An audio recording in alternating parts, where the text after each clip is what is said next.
Pode ser o Grupo Corpo ou a Companhia de Dança do Pantanal. Museu de Arte Moderna de São Paulo ou Arte em Cores. Filarmônica de Minas Gerais ou Programa Vale Música. Restauração do Museu Nacional ou da Cripta da Basílica de Nazaré. Onde tem cultura, a Vale está. Dos projetos que todo mundo já conhece, até aqueles projetos que todo mundo precisa conhecer. A cultura brasileira tem o nosso apoio. É valorizando essa cultura que crescemos e evoluímos juntos. Instituto Cultural Vale.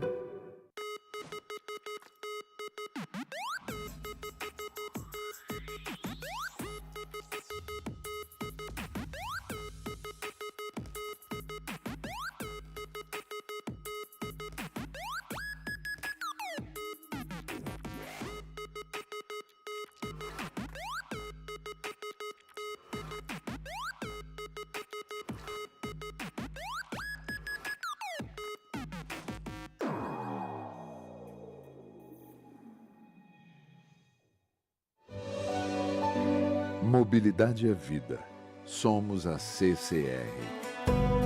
Estamos presentes em 13 estados brasileiros e em outros 3 países.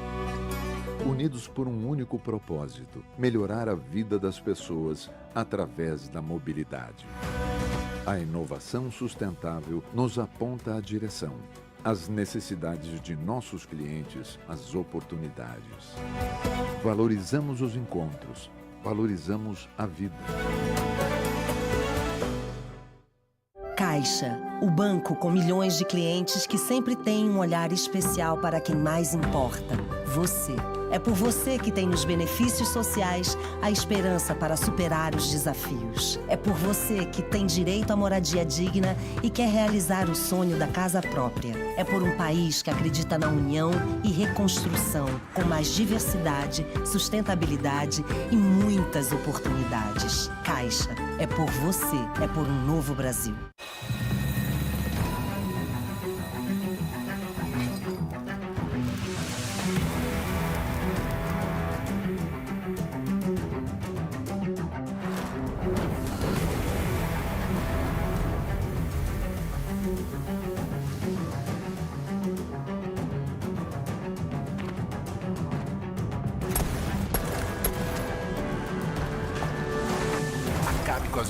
Para não procurar o Sebrae. É empreendedor? Ligue, mande um zap, vá ao Sebrae ou ele vai até você.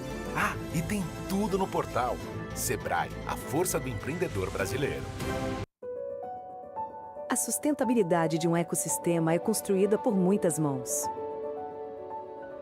Ela passa pela preservação e cuidado com o meio ambiente, pela cultura, economia, inclusão social, no acesso à saúde e diversas outras áreas. Viu só? Existe um grande universo pertinho de nós e a eletronuclear ajuda a cuidar dele. Você vem com a gente?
estudo nos leva ao conhecimento.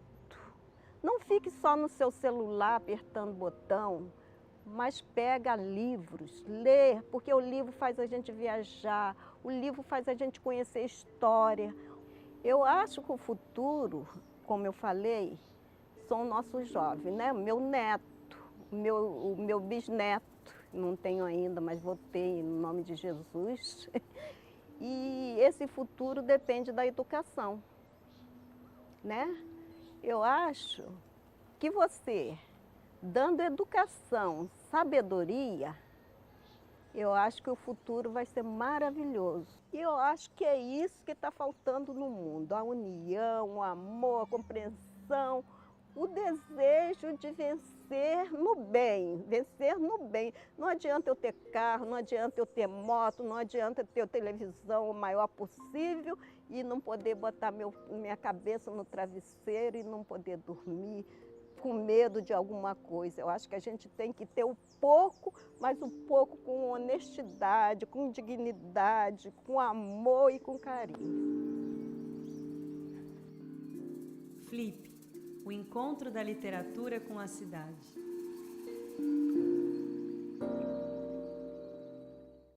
Ministério da Cultura e a Associação Casa Azul apresentam 21ª Flip, Festa Literária Internacional de Paraty. A Flip conta com benefício da Lei de Incentivo à Cultura, Lei Rouanet, PRONAC 231427, e possui acessibilidade para pessoas com deficiência física, visual e auditiva. Tem patrocínio Master, Instituto Cultural Vale. Patrocínio Ouro, Itaú. CCR e Caixa. Patrocínio Prata, o Globo, Mac Imóveis e Sebrae. Patrocínio Bronze, Globo Livros e Eletronuclear. Parceria institucional SESC. Prefeitura de Paraty, Embratur e Museu do Território. É uma concepção, Associação Casa Azul. Realização, Ministério da Cultura, Governo Federal, Brasil, União e Reconstrução.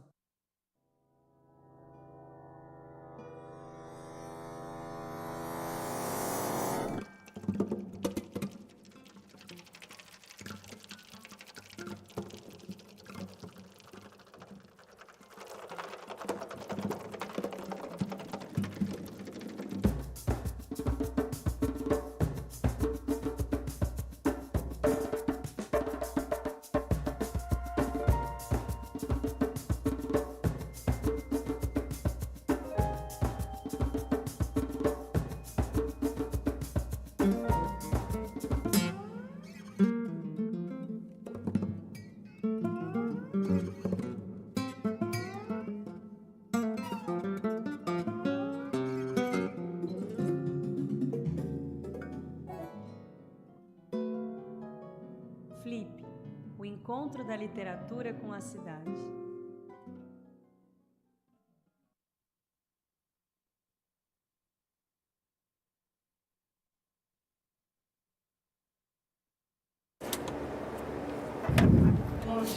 Hello, good morning. My name is Milena Brito. I'm one of the curators of the festival together with Fernando Bastos and Francisca, which is our best testimony in life. So I'm here to say good morning, and before I tell you the good things, I'll tell you the best things, which is always what we have reserved for our last two sessions. We have Yara Renault, a performance especially created for today and for the closing of our fantastic festival that has been amazing from the first to the last day. And now we will invite those that deserve to be here. Ze Kleber, this session, only then could I talk. We will talk about the different things that have to do with the connection of Brazil and all the locations. The moderator is also an important participation, and our moderator will be Adriana Ferreira Silva. Thank you, Adriana.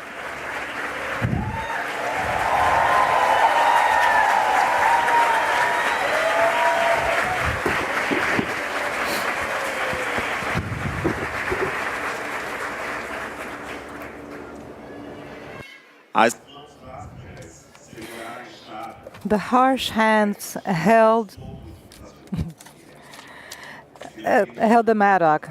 If no grass or weed would be born from that soil, or manioc or yams, but he needed to work keenly, but with rage and hatred. After all, the land was the animal that would eat up all the years, and at each stroke he would give back what he received.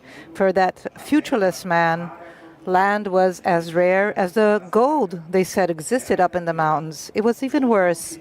The gold was not seen everywhere. The metal was not inhabited in the world in such an extensive way as in the land. For the disgrace and the misfortune of his people, the land was still all around, everywhere. The land was a song. It was the place. Without that land, there would be no life. Of the birds to the trees, from the rich to the poor, not even the mountains would be able to sustain themselves. The rivers would die even before they ran. When everything seemed to be in peace, a sort of a biased and precarious peace of the survivals, something would happen. It was the violence of the killers revenging all the dead, or eliminating the obstacles that would stop us from being prosper. It was the dam that would inundate the soil to hide away under water and fury. It was the cordial transaction between men, the wealthy man, who buy and sell without thinking why they do this. The land was the wealth that cannot be taken anywhere. If we cannot take it with us, as the houses, then at least let us take away all the junk, the stuff we find underneath it. Let's get rid of all this junk so that we can be reminded of the ugliness of the world. Maria Cabocla didn't run away from the fire because they did not put fire in her chicken coop like they did for her neighbors, not even the huts where she lived. But she had heard about people that had to run away from the fire, be it by accident or provoked by ill luck, or maybe because of the greed of those who cleaned their lands with fire. To burn the bushes, the weeds, was the acceptable excuse. After all, they couldn't burn people or animal. But if the fox that kills in the chicken coop will show up burnt, or if the fire will scare away that stubborn people that would make their own land, the others' lands, their own land. Time might be an implacable adversary, but it also helps us to create a harder skin for the residents. When they tried to do the same thing in the last land, she was hoping, with the faith of the living, Maria Cabocla and Aparecido left behind all their misunderstandings, and they came together with their neighbors to deal with those that could everything. They didn't raise weapons, they didn't put fire, but they just came together, side by side, like thin and flexible bamboos. Those that are flexible, that they will whistle but never break. The bamboo bush resisted to the strong winds. But if the life in that hut was a bit different and lonely, it was separated, each one in the impossibility of saving the all, would work just to save oneself.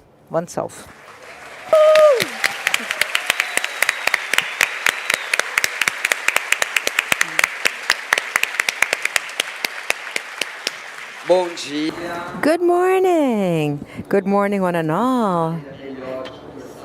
Isn't there a better way to start a day kicking off with the most important writer in contemporary Brazilian literature? I can't think of a better way to kick off our session.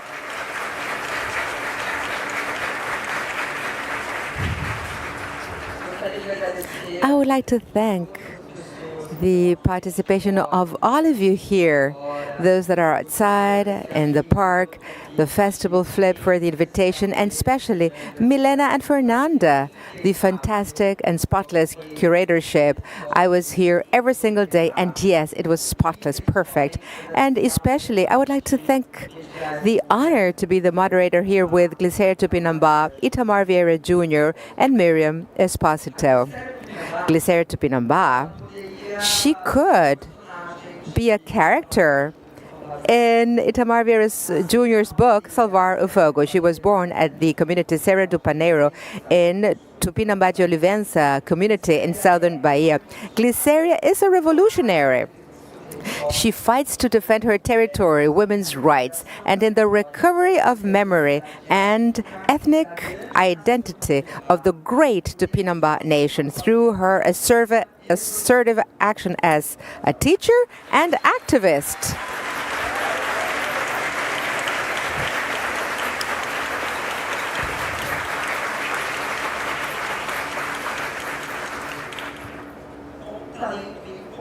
With an unusual talent for the observation and support of the enchanted, she created the Tupinambá mantle, which is one of the only remnants of the only mantles of the past that was in a museum in Europe.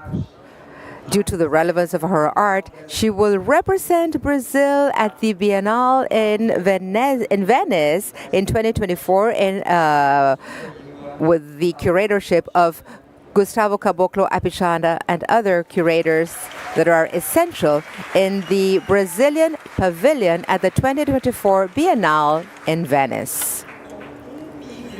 With 1 million books sold.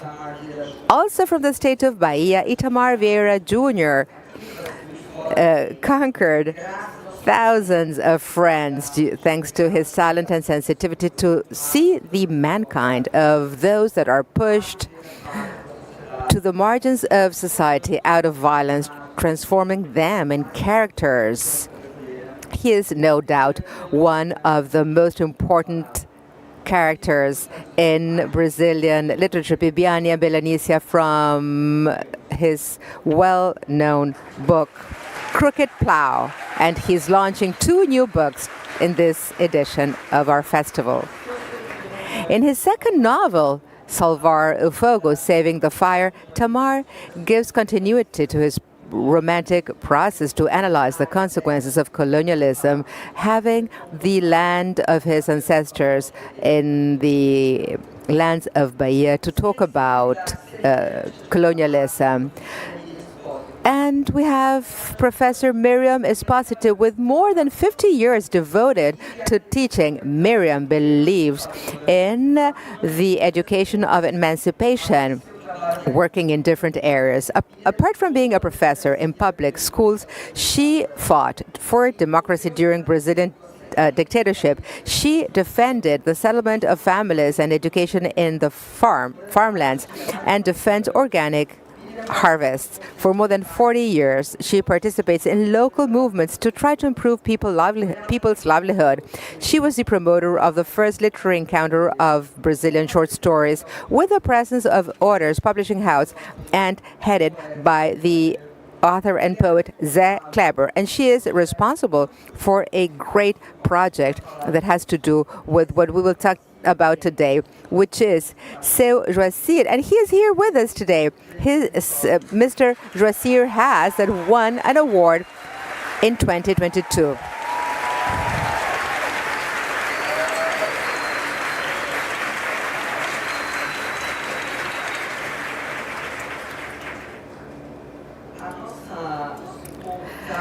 This session talks about memory, and here in Brazil, some people are entitled to having a memory, but others are not.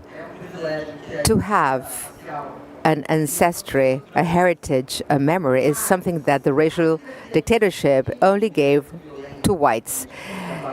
Even though the policy is to erase both African identity as well as other identities, the extermination of the origin of the First Peoples and the indigenous peoples, we will not forget our ancestry. How and when did you realize that these daily forms of resistance cannot always be identified but permeate our daily lives? Itamar, would you like to start? Hello, good morning. It is an honor and a pleasure to be here with Professor Miriam Esposito, with my relative Glicéria Tupinambá. If Glicéria did not exist, Lucia would be a complete character, because if you read my book, you know that a stage in my character's Lucia life has to do with the existence and presence of Glicéria Tupinambá amongst us. And I would like to thank Adriana so much, a journalist, a moderator, a fantastic professional that had the opportunity to travel with me to the stage that inspired my novel. I mean, how can I answer your question? Well, I think that our story, our history is being recovered. For many years now, we were embarrassed, ashamed of Brazilian history. Maybe we're still embarrassed, but today, out of this shame, we can identify a more powerful thing, to recognize ourselves in this story, to understand our history, to project a different present and future. We talk so much today about the fact that literature has followed diverse paths in its evolution, and that maybe we are showing different performances, things that have to do with identity that has been projected forward in such a prominent manner. I believe that all of us, ultimately, those that wrote before, those that write today, have tread this path, talked about themselves, about their stories, talked about their ancestors, their identity and heritage. What is going on today maybe is a paradigm shift. If before we cared about who founded Paraty, the founding persons, the urbanists that thought about the city, those that had privilege. Today, we don't talk about those explanations anymore. We can't take them anymore. We want to expose those that had to break the stones that made our roads, that built our houses, and so much more. This can be uncomfortable. Amongst those that already had the privilege and can't recognize themselves in this new story and history that is told by authors, militants, leaderships, and to those that are telling this new story in Brazil. Glicéria.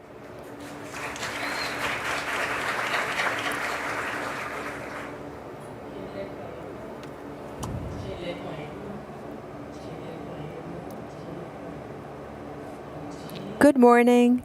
Good morning. Good morning. Before I answer, I would like to invite all of you, Itamar, Professor Miriam, you, to try to think about what it is to be in my place, in my territory, and participate in my culture. I invite you all to share in with me this ritual. Could you please stand up? And let's try to connect with our heritage. I shout, and you will shout. I shout 3 times, okay? With me now. And then I will move the right foot, stumping on the floor like this. You follow me, okay? We need to go out and walk, and we will move like this because it is important, okay? With me? Yes. Okay? Okay, let's do it. Come on.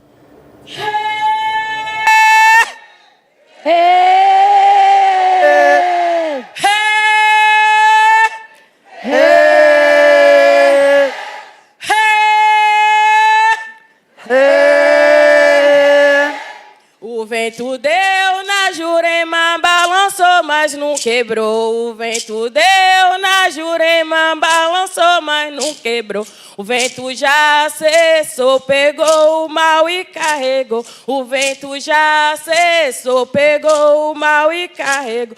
O vento deu na Jurema, balançou, mas não quebrou. O vento deu na Jurema, balançou, mas não quebrou. O vento já cessou, pegou o mal e carregou. O vento já cessou, pegou o mal e carregou. Cueca Turreté, muito obrigada. Vamos seguir. Thank you, thank you. I want to take you to my community, just a little bit, Itamar, so that you can feel how rich our culture is when you read that excerpt of your book, where the bamboos that shake with the wind but never break. So Jurema has this strength, and we carry this strength against the wind, adversities, challenges we face in our daily lives. And we are saved by our rituals, our chanting that saves us, the enchantment that saves us, the dreams that save us. If we didn't have the capacity of transmuting and going to this place of dreams, to be alive today and say, yes, we do exist. And I can talk here with my relative, Itamar. We are Tupinambá because we resist. Tupinambá is much more than what you people think. We are a philosophy, and our philosophy was never allowed to be expressed as such. And today, we have the opportunity to understand that this cosmogony is not only mine, it's yours. You didn't agree to the story that is told about us. It's just one interpretation, one side that projects one type of light. But we also have the shadows, and shadows are necessary because there's something going on that people can't see in the shadows. But we, in the shadows, talk amongst ourselves to tell the story of how we exist and how the light came in. So through your writing, your book, your perspective is where the light shines, where people can see a little bit of the shadows, a little bit of the light. And we today have the feeling that these layers upon our territories, in my Tupinambá territory, in Boiticataz's territory, and so many other communities, layers and layers that were buried. We are here to stand up and say that we exist. People don't understand why we exist. But if you understood Tupinambá philosophy, the anthropophagic ritual, we hunted with our enemies. Is it easy? No, of course not. It's not easy. No, we didn't hunt with friends. We hunted with our enemies. We needed our enemies' genie. We needed to understand our enemies in a hybrid body that has two bloods. You're not weak because you have two. 1 + 1, 2. This is not less. This math does not work for me. So this body that is standing here in front of you, this body that is built with you is not less, it's more strength. So this means to say that we, all of us, we don't deal with less, we deal with the resistance that people's inspired in understanding the other, understanding your core. We are alive because we didn't marry amongst ourselves, as it would be the natural thing, and be naturally killed with natural selection. No, we decided to hide, camouflage, and become the other. But we're still us. We have a special thing. We dream. We are territory. We are the forests, fauna, flora, our animals, our plants. We resist on our territory. And while we have a territory, we will exist. Our territory is unlike other territories. We are hybrid. We are unique. And we will resist and exist on our territory. That is the way I see things. worlds. There are possible worlds. I invite you all to think with us in other worlds. Instead of thinking about this degraded world, we can build other worlds, can't we? Thank you.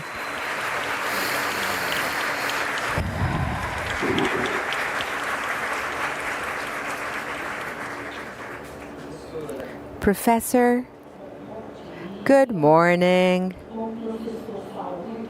As professors talk so much, I took down some notes. First of all, I would like to thank my God. I would like to thank Flip, Mauro Munoz, Melissa Cervelli. I come from Flipinha and Flip Education. I would like to thank the generosity of our curators, Fernanda Bastos and Milena Brito, and the triple generosity of Adriana, of Glicéria Tupinambá, of my relatives, and Itamar Vieira Jr. I would like to thank my publishing house, Periopolis, which is a publishing house that only publishes what they like and transforms. They are committed for the last 30 years with cosmogonies, publications from the Caiçaras, fishing coastal communities in Brazil, with quilombolas, the former slaves communities. And I would like to thank Joacir.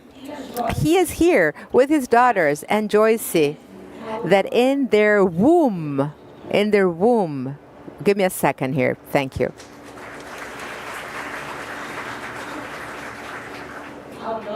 That carry in her womb Aurora, that she will be born, and this oral story was written by his granddad, Joacir and Mauro, in the 21st Flip Festival. We that come from Flipinha, not as a small festival for children's books. Flip Zona and Flip Education and Flipinha were never side events, were great events in their own. Thank you. And I feel so much at home in my city, in my session, Jose Kleber, that has diverse territories, Afro, indigenous peoples with 2 quilombos, with 2 former slaves communities, and Caiçara, this fisherman.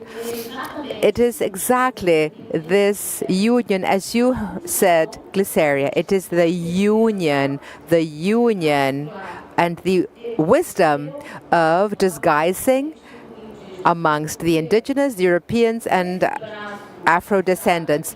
The Caiçara connection from Paraty to the northern regions was given to Pedro Lopes de Sousa by his brother. This last name, Sousa, is very common here in Paraty. But who was here before? Tupinambá community and Tupiniquim community. So Paraty is not any type of territory.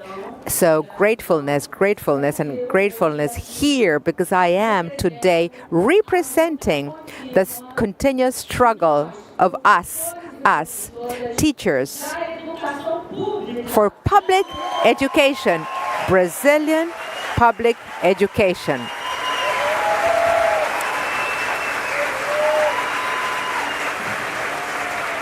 Thank you.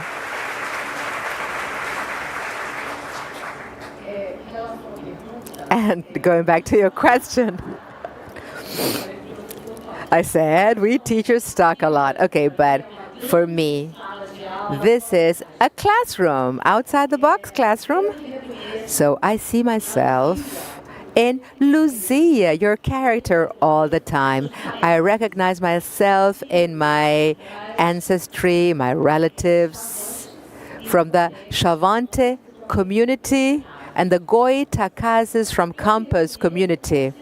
I recognize myself as a human being that believes that my body is my first territory, my first feeling of belonging. So we need to realize that in the shadows, the city of Paraty in Brazil, who got here first had to swallow down the throat their culture, their perspectives, and their own cosmogony, their own religion, and everything else in their culture. Who did this first? And today, this is uncomfortable for their community. In their position, in first person, to say that this is Brazil, not what Darcy Ribeiro, the anthropologist, mentioned in his work. A Brazil that immediately needs to show the historic reparation that never took place, because we, teachers, we learn the official story.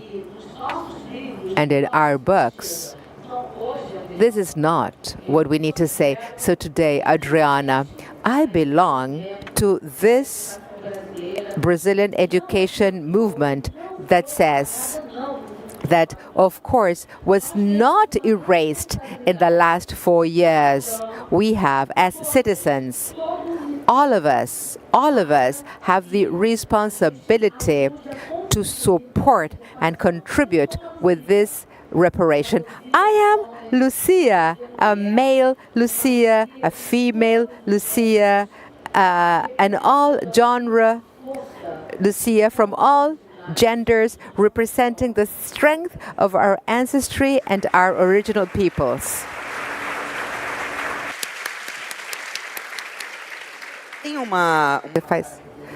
There is a characteristic that is common to your work, which is the collective approach. When we talk about the sacred Tupinambá mantle, it's not Glicéria's mantle. It's the mantle of Tupinambá people.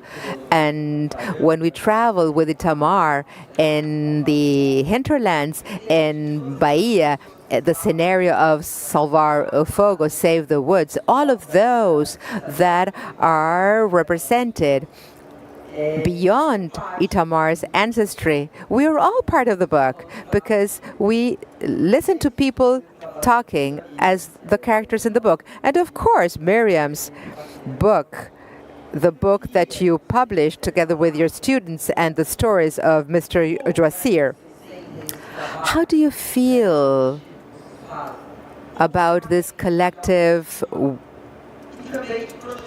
production as a self-esteem tool to create better futures? Okay.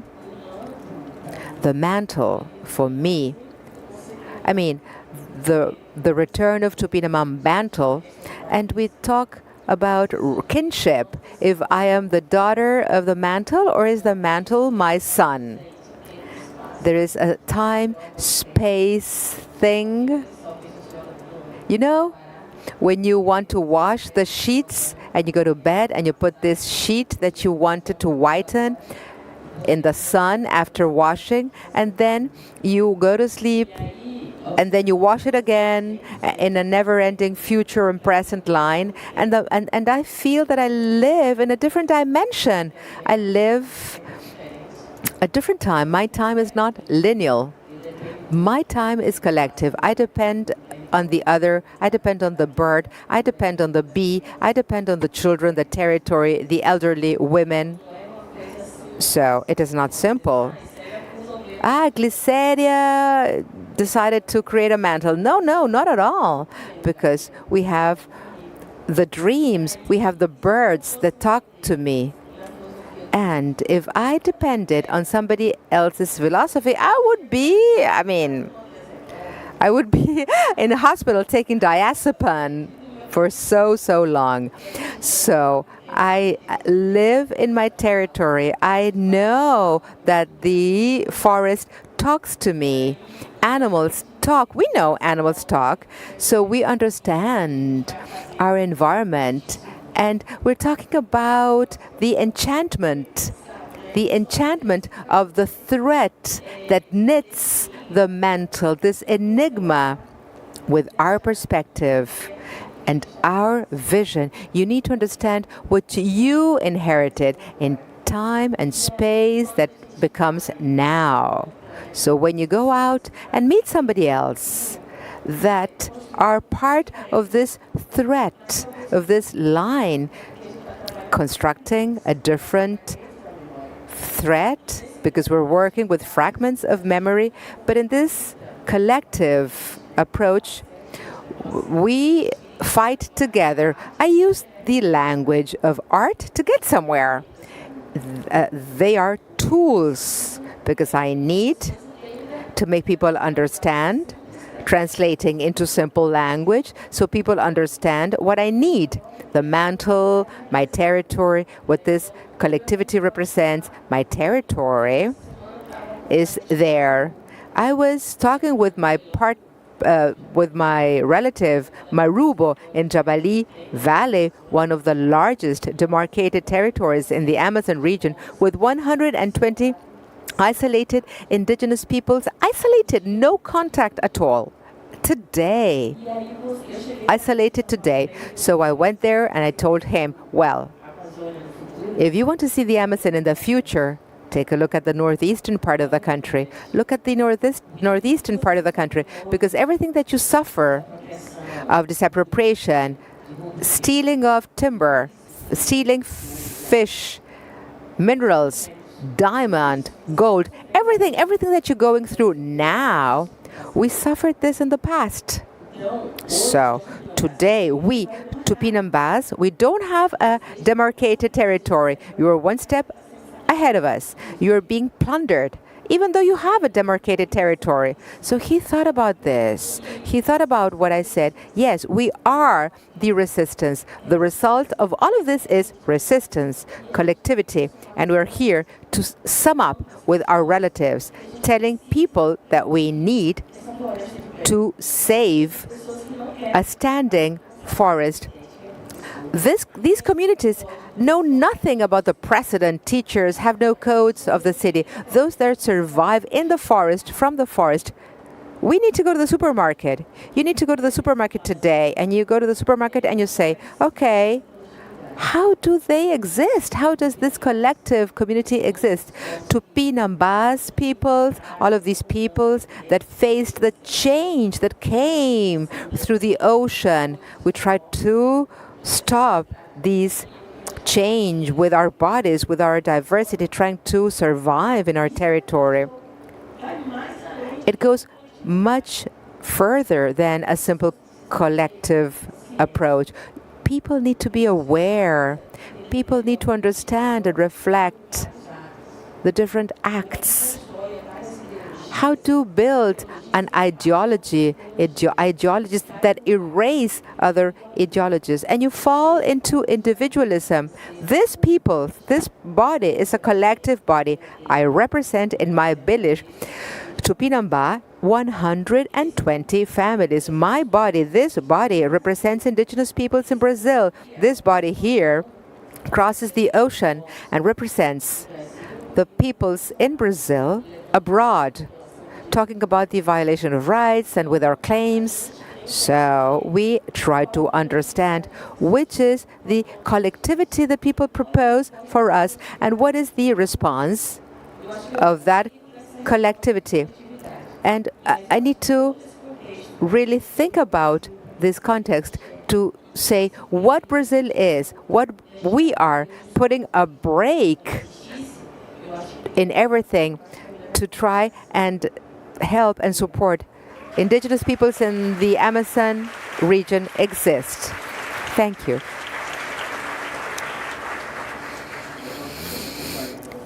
I will try to answer from a different perspective and talk about literature as a reflection, recognition, artistic expression, collective instrument. So much is said about the lonely task of the writer. Maybe it is lonely, yes. There can be a solitary dimension in writing, but literature can be thought can't be thought without thinking about the collective of those that are around me, in my capacity to reflect and think about what's going on, to bring this into the text, my narrative, to imagine my characters as characters that have their own personality, their own history and trajectories, but that are not alone in the world.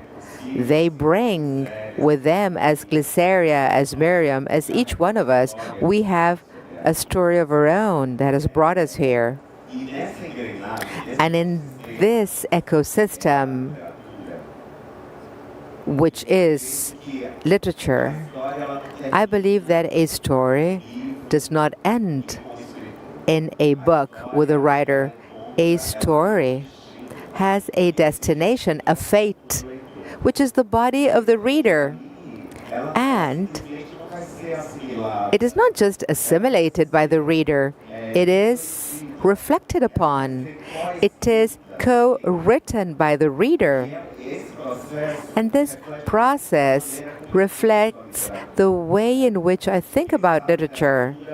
I think about literature as an artistic expression. Art is a human expression. Many have talked about this. Antonio Candida's text, The Right to Literature, and how literature is an essential right to human life. And in his understanding of literature, he didn't restrict his approach to what is written in a book. He says that the chanting and the songs of the indigenous peoples when they go hunting has a narrative. Domestic stories, the oral stories, that is literature to all of us. We elaborate fiction. We all have the ability to dream, and to dream is to write your own fiction. Literature is a collective expression. Adriana knows. We listen to excerpts from books in people's mouths. People talk like that because literature is the sum up of the ability to observe and transmit or summarize what's relevant in our times.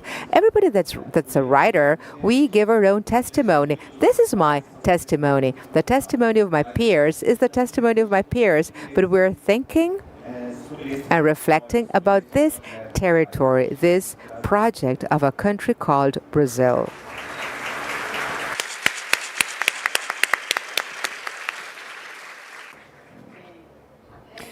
Well, until I came here, there were lots of people behind me, not only my ancestors.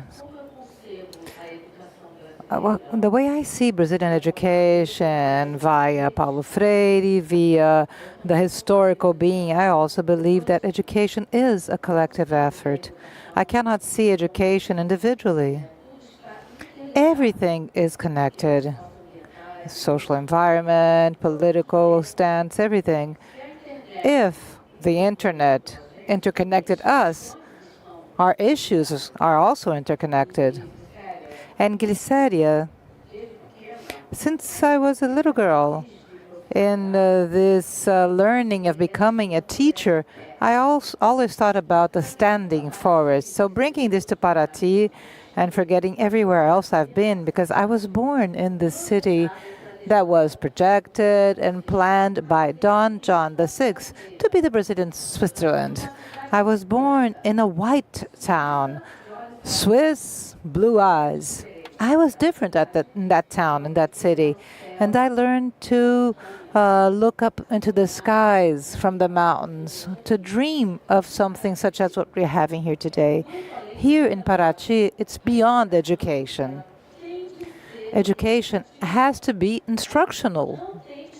There's no excuse for MEC, our Ministry of Education and Culture, and our teachers and professors of Paraty and Brazil,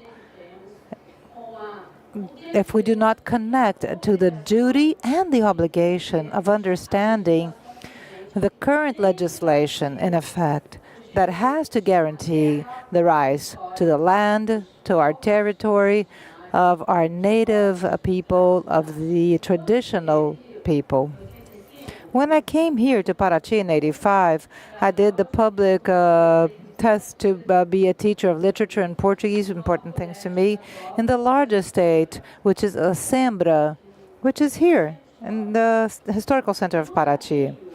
And when I came here, we had in Itaoca, there was an issue there with there was a landslide in this road. And then when I arrived, I saw many, many houses of Afro descendants that were burnt by a big multinational company. And afterwards, what was happening with the territory of the Trindade village, which Brazil loves, but does not understand the issue behind it, the territorial issues.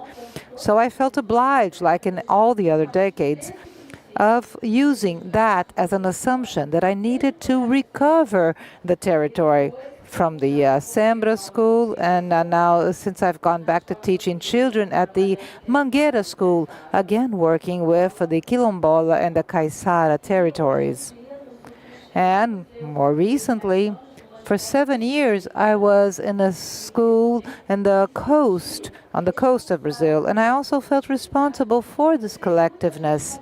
I know many people will say that is not the struggle because it's not a visible struggle.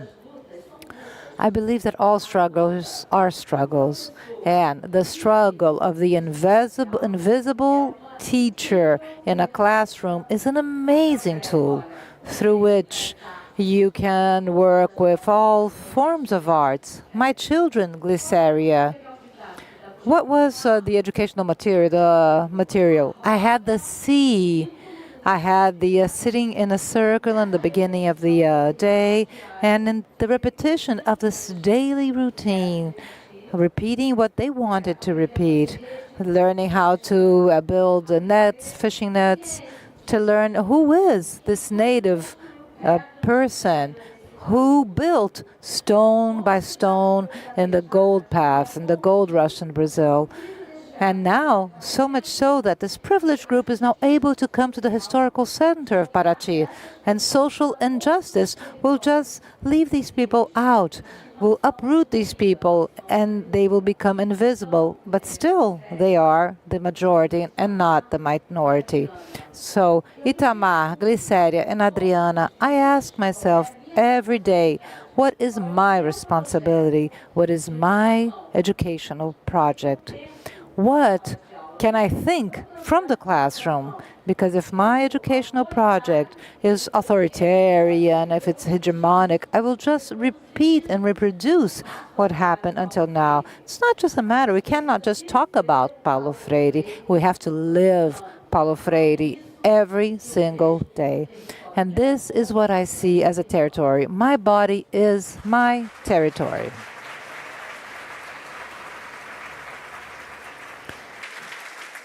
Itamar, when Tokarczuk, the writer Tokarczuk, won the Nobel, she said, the importance of literature will allow the transmission of experiences that will connect people from different places, times, languages, cultures. It is the hope of a bridge that can be built. You're now doing your book tour for Salvar Fogo. You have traveled around Brazil. You have traveled also around the world, given the translations of Torturado, the Crooked Plow. What were your experiences in terms of connections, considering this sentence by Olga that Bibione, Luzia, Marinha have given you?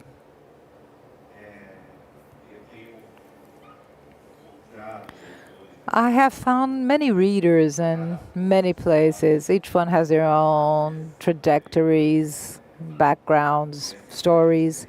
And this experience has shown me more about myself than others. As a reader, in a certain way, I was able to connect with the written literature in Brazil and in other places. And this literature will become to me this form of expression that allows us to share all the human experience allows us to understand that our life is so little, considering the whole humanity of what we could be. With Torturado, the crooked plow, I have traveled, and it's not always easy to understand Brazilian history or from anywhere, from any territory. It's always complex. The history of the world is vast, is immense. I see people, throwing opinions around. We live in a time that everybody knows about everything. Everybody has an opinion. We have conflicts, ongoing conflicts around the world, the Palestine and Israeli issue. Everyone has their own opinion about that. But if we stop and reflect, human history is even more complex than what we see. Brazilian history isn't easy to understand, but in some places in Latin America where I have traveled, we have a specific history, but still we share a history that belongs to the continent. The story of the colonizers, the genocide of the natives, of the First Nations. It was the same in every continent. The whole history of the African diaspora that then built the American continent. So for a reader from Colombia, from Argentina, from Mexico, this is no longer a story that will be different from their knowledge. This year, I was in so diverse places like US and Japan. And I can see, for instance, that in places like Japan, you are unable to understand with the same depth the Brazilian history. Because it isn't easy. If you're not a Brazilianist, it's hard to understand. But the contact I had with my readers is a contact that will show that literature. And this is why maybe that literature is a literature. And this is why all of us still feel this will of coming together and discussing and talking and reflecting about literature. Because regardless of from where you write, regardless of the context that is not narrated in your book, these characters are human characters, and we are able to see ourselves portrayed in that reality. There are feelings, emotions that will surpass all cultures and histories. Pain, suffering, braveness. These seems to be feelings that we, as humans, can truly understand. And maybe these readers have this ability, this possibility of thinking about history, not considering what is in the background, but what comes to light, these human characters that are bringing their humanity. So regardless of where we're at, it is possible to share this experience. These are the experiences that I have, so to speak, gathered in my trajectory. In Brazil, a very special place. Of course, I talked about travels overseas, but I feel that everything that happened, for instance, with Torturado, the crooked plow, I will owe all this to the readers. The book, it will be lifeless if you don't have a reader. And the readers that embraced the story I tell, these characters, as if they were part of the Brazilian history. And this history that wants to be told, that wants to be read. Because what we have read and what is being written, especially for today's authors, my peers, for those who write, will reflect much of this desire that the readers have. So once again, it is literature showing itself as this bridge that will connect us, that will allow us to revisit stories and histories that were denied to us due to historical violence, colonial violence, for everything we have already talked about here. But imagination will be able to bring us to another sense, another plan, and give meaning to everything we are, everything we hope to be.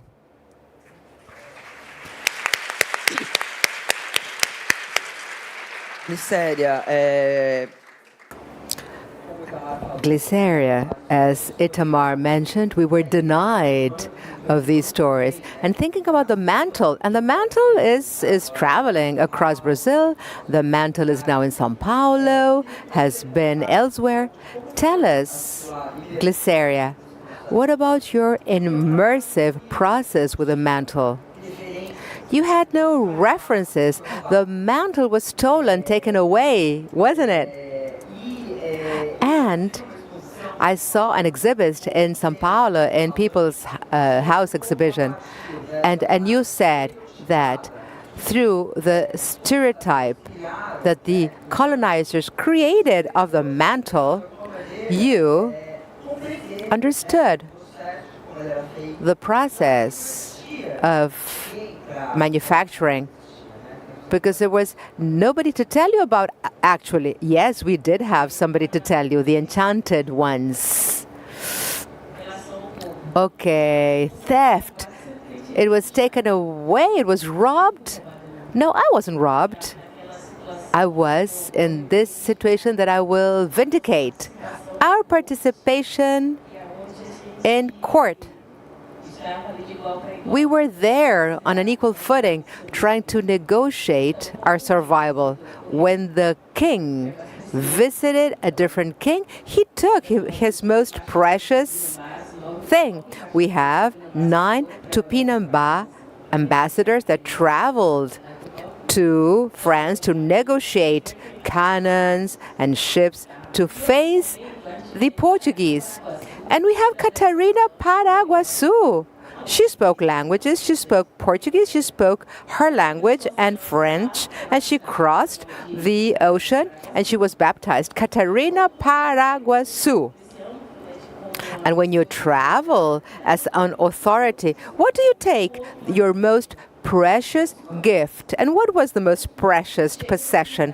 The mantles. The mantles got there to negotiate, because the other mantles that apparently, by Annie Pueno's research, there were many mantles. They were manufactured to be sold. But today, we only have 11 mantles in Europe. And these mantles in Europe were the kings. I mean, they were donated to museums once the kingdom ended. And a museum receives, welcomes, and takes care. And thank God we had the opportunity to think and see, understand a story I was never told about. Because everybody says it was stolen, it's stolen, and that's it, and that's the end of it. What are you going to do? You're going to file suit to recover what has been stolen? But the mantle is not just a mantle, it's an ancestor. It is not an object only. The mantle talks. It's not voices in my head which are taped. No, it's not the fact. I mean, it is a mantle that communicates with me through other dimensions and feelings. The mantle talks with its own voice. I understand that the mantle is talking to me, and I talk with people. And the mantle said that the mantle is a feminine device, and the mantle was worn by women. I had no stories when Jesuits or other monks talked about the rituals of women before anthropophagic rituals, that they would wear red feathers, and with red feathers they looked like devils.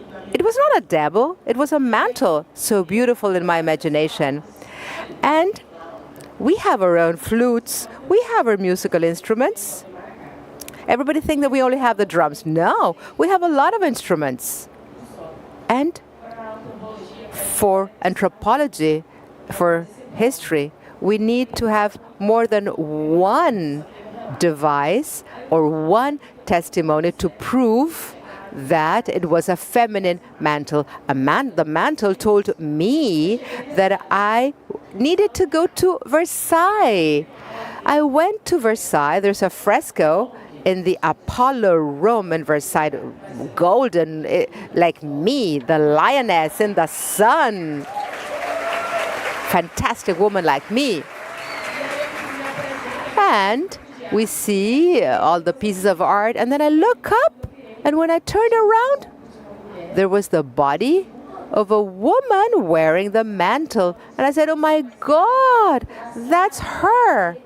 It's a Greek body. And I said, no, no, no. It is a woman. Isn't she a woman? It is the mantle in Copenhagen. I mean, how can you have a trait you studied something, and can you change your perspective of the mantle? It was the fact that that body was the body of a woman, a warrior, because she had an alligator at her feet, she had a bow and arrow, and I said, that's me up there. I was feeling great, and that image was fantastic, and that image talked about the third image that proved that the mantle was feminine with a ritual of 6 women, and the mantle is part of a Alcara device, which is the cycle of the council of the chiefs and the chieftains, women, 6 women, chieftain women, and the chiefs, the pages. Listen to these women during 3 hours. They were training, and they were listening and talking for 3 hours, and they would listen to the representatives of the enchanted ones, and these chiefs would listen to the dreams of these 6 women. Everybody had to listen to the dreams. In Tupinambá communities, you have to dream, and our interpretation is the interpretation of the other that makes the difference in battlefield. And I understood everything because that is what we are in my community. What we do is we get up in the morning, we go to the kitchen, and you talk about your dream with your mom. Your mom interprets your dream, and that's exactly it. Nothing has changed. It is the essence of what we do. Nothing changed. It was never taken away from us. So this is the thing. When we try to understand this political space the mantle occupies, not as an object. And in the exhibit of the mantle, in which people, the mantle is not a work of art that it's exhibited. No. Just erase that notion. It's an ancestry that is invited to take its place to see how the other one behaves. Because when the mantle is in the community, it's part of the ritual. People smoke their pipes and defumate the mantles and touch them and chant. But when the mantle is in the museum, people become detached from the mantle. It is admired. Oh, fantastic, how nice, the color, the layers, the projection, the light, the texture from a distance. But when you take the mantle to a community, when people dream about the mantle, people have the capacity to touch the mantle, wear the mantle, and create the ritual in your body and talk in your language. Say a prayer in your language. And I said, oh my God, this is it. This is it. There is no other explanation for the existence and this relationship with the other. And when you are in a museum and in front of a work of art, it's totally different. Up until the moment somebody says, come on here, how much does the mantle cost? And I said, no. I'm not selling the mantle. The mantle was created in our territory. There's a collective approach, and the mantle is the consequence of a collectiveness. It takes a part of the cosmogony of our community. And I want to tell people that I can't sell something that it was not my creation. It's not my creation. And we know that people need to think in a different way, think from a different perspective, and we need to realize that the mantle is not an object. It's not a piece of art. It is a different perspective I need to think about when I think about the mantle. When I think about, when you're in a tightrope and you say, is this the thing or is this not the thing? What I want to ask you all, I ask you permission to understand the mantle from this place.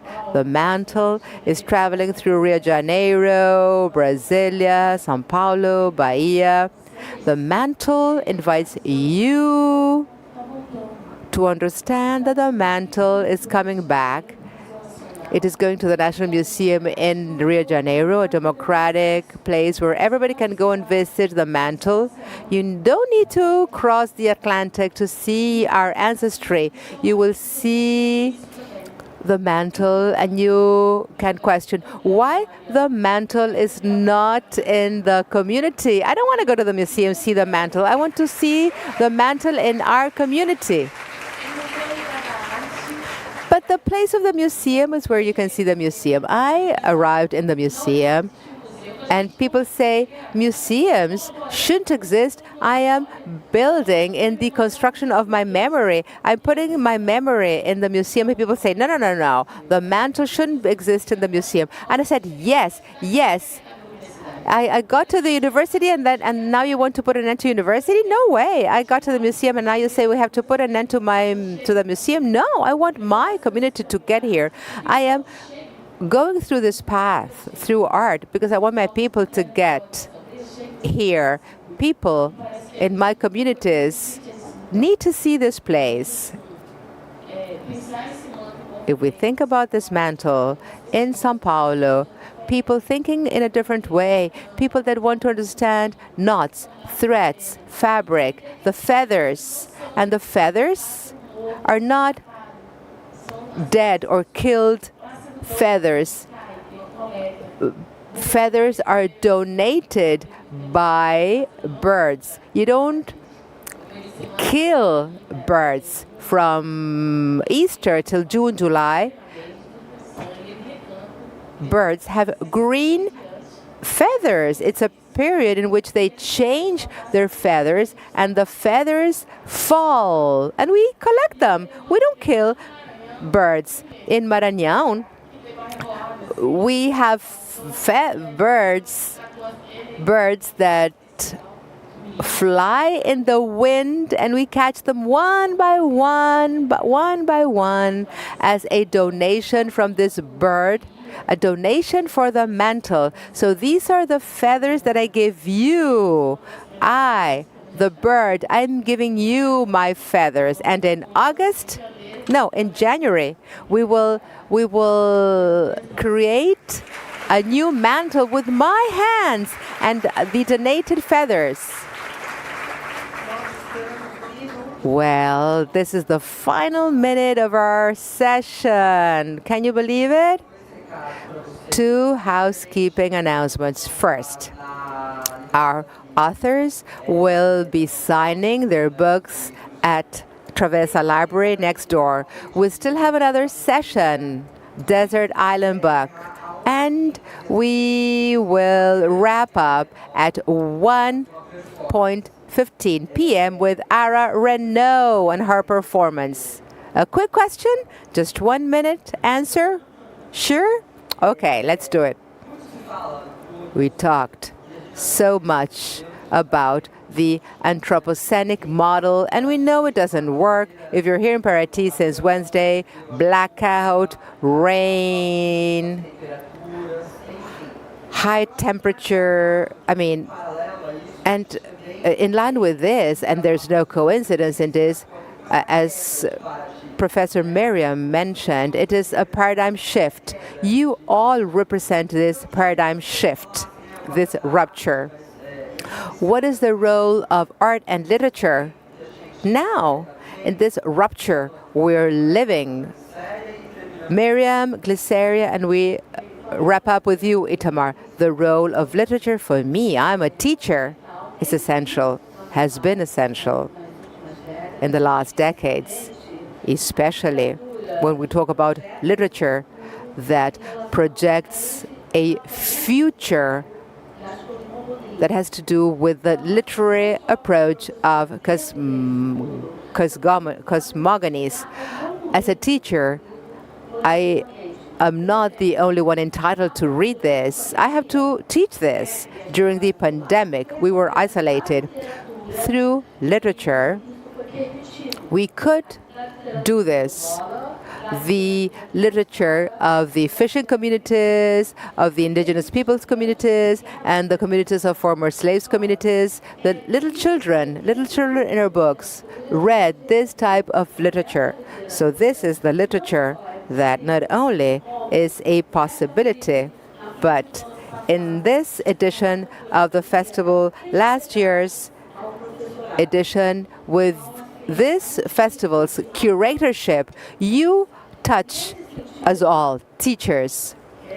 And in this sense, I want to say in closing that I recognize, I thank, and I believe it's the case of anyone, the political decision that after decades, on the 20th, when we celebrate Black Awareness, Decree 13335 was signed, in which Quilombos, former slaves communities, were declared national heritage. We owe this to Leandro Gras and the Minister Margaret Menezes, the Minister of Culture.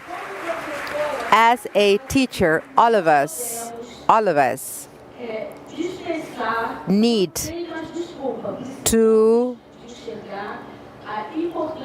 recognize the importance of those that made Brazil what it is. Original peoples, indigenous peoples, and I owe my career to Caiçara's communities as Joacir, who is sitting here today. My gratitude to you all. Glicéria, myself, I was a teacher for 20 years too. I loved it. And I'm here again talking about being a teacher. You're a teacher. I think it's great. Everything is connected. I will talk about Daniel Muduruku, Ailton Krenak, and so many fantastic books.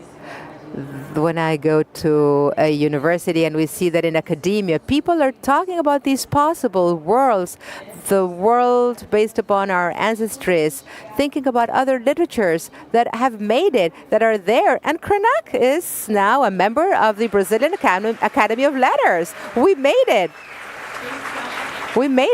So, okay, to think about indigenous peoples' writers, Aurica Tabayara, Potiguara.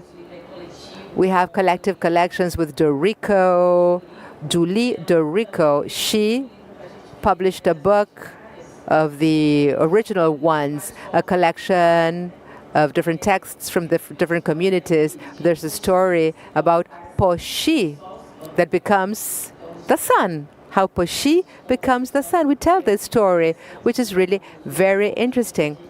When people tell our stories, it's very interesting to tell our stories our own, to talk about the fight of indigenous women and talk about our stories. And we wrote it. And this was amazing. How did schools survive for so long without our narratives, without noticing us? When I was a little girl, just give me a minute, I want to tell you this. When I was a little girl, I was raised by the cousin of my granddad. He was my granddad, and he would tell me the story of my name to explain to me who I was. And I would ask him, but how come it rains? Children ask and ask and ask, and I was going that stage.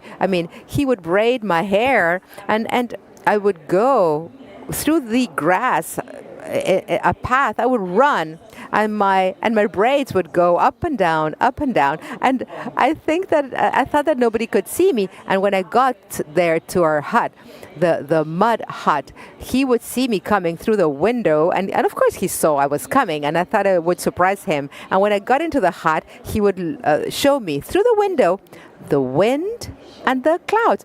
Because I asked, why is it raining? And he said, you see, the wind pushes the clouds all the way to the coast, and then the clouds go down, they drink water, and then they become one, and then they push up towards that direction, towards the forest, to water the forest. And when the wind blows from this direction, it will rain on your head. And I thought that was beautiful, that he would tell me this story. And then when I was in 5th grade at school, in science, me with my team, and they said, okay, the condensation and the gas state and solidification of water, the liquid state of water. And I said, oh, what? What are you talking about? And what about the wind? I mean, what is this? This is confusing. And I couldn't open my mouth because they said that I was no one. There was a whole large community, Tabaré. We come from a very large community called Taba. Taba in my language is community, city. And Baré is huge. So it's Tabaré. But it's not derogatory. I mean, and I would say, and nobody gave me the possibility to say. And when I got to university, I said, come on, listen to me. My knowledge is important. The thing is the following. The wind blows the clouds get gray, push the clouds towards the ocean, they suck up the water, and then it rains. That is my empirical explanation. I observed this. Somebody observed this. I also have my references because Alfredo is my reference. Tupinambá Alfredo is my scientific reference method. So that is how we have rain. That's my explanation. I will try to be brave in my wrap-up. For many, many years, I agree with so much about what people think about literature. Literature should destabilize us, put us outside the box, push us to try to understand somebody else's experience. People say that literature doesn't have one single function. It's just art to be read and perceived as art. But, I mean, as a reader, as an author, this is what I think. When you read a book, you are in a position that is similar to what you have mentioned when you're wearing the mantle. You don't know what it is, but when you wear the mantle, something will be transformed inside of us. When you read, you're in touch with somebody else's experience, with somebody else's human experience. Every story is an invitation for you that live elsewhere, maybe in comfort, distant from that reality. You, in the moment that you're reading, while you're reading, when you cross this sidewalk and you go into the story, you put on the mantle and you become the other. Something changes. We're no longer ourselves. We are who we are, but we are also the other one. We are the other one that lives this other narrative in confrontation and realizing what's important for this other character, to think about hardship, a time of transformation, a moment in which difficult things have happened. I mean, from the political and environmental perspectives, hard times we lived. This is a warning that is focusing on what we need to do. We need to experiment in somebody else's footsteps. We need to understand and reflect and understand the other one to understand what can and could be changed.